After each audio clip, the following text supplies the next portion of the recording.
The 2026 season is still a ways away, but that only means we have that much more time to discuss how these teams can prepare this offseason so that they can secure the win in their Week 1 matchup. So this is going to be the first video in a newer series of mine, the road to a Week 1 win, starting off with the New England Patriots taking on the reigning Super Bowl champs, the Seattle Seahawks. So starting off with the visiting underdogs, the Patriots, simply put, have a lot to prove right now.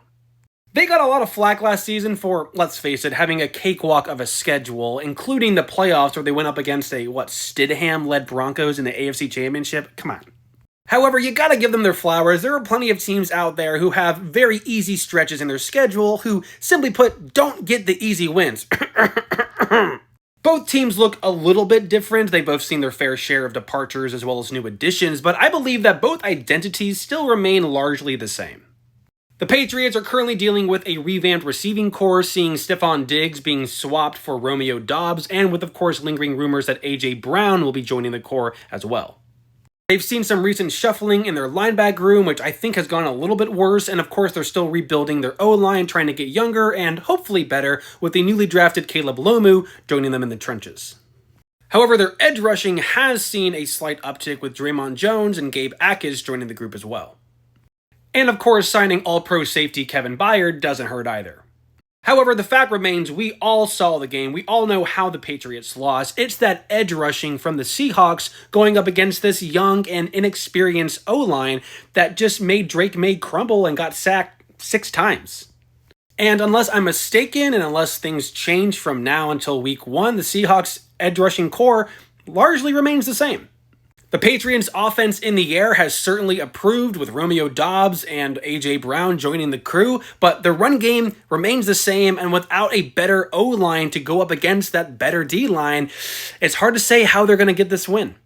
However, I think these 3 things will be crucial to seeing this offense put up a fighting chance. Number 1, Drake May needs to be firing all cylinders, much as he was for most of last season, although now he has actual playmakers that he can lean on, that he can rely on. He needs to get them in the game quick and keep them in it.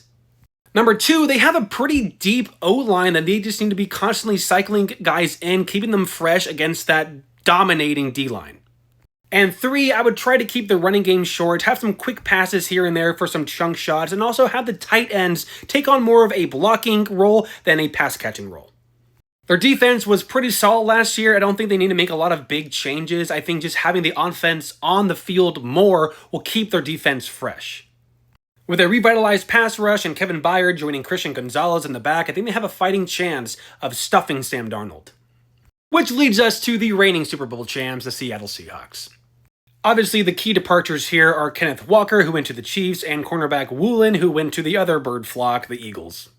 They've already grabbed some pretty solid replacements by both signing veterans and drafting rookies, of course, like with Emmanuel Wilson and Jadarian Price joining Charbonnet in the backfield. However, I have my doubts that they're going to hit the ground running in Week 1. It'll probably take a few weeks for them to really light a fire. I think much like the Patriots, and of course, considering that the Patriots were the last team they played and they've had a lot of time to think about their game plan against this same team, I think they should lean on Sam Darnold and his receivers.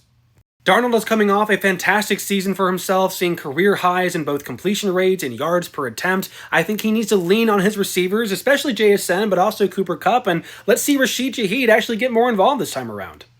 I also saw him developing a great connection with his tight end, A.J. Barner, so let's see that keep going.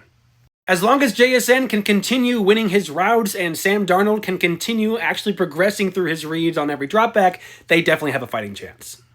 And with a defensive-minded coach who is not going through a current scandal, this physical, dominating team is going to have not only the home opener, but the season opener for the entire league. That field, that stadium is going to be electric, that atmosphere, you can feel it in your hands. They certainly have no excuse to lose this game in their Week 1 matchup.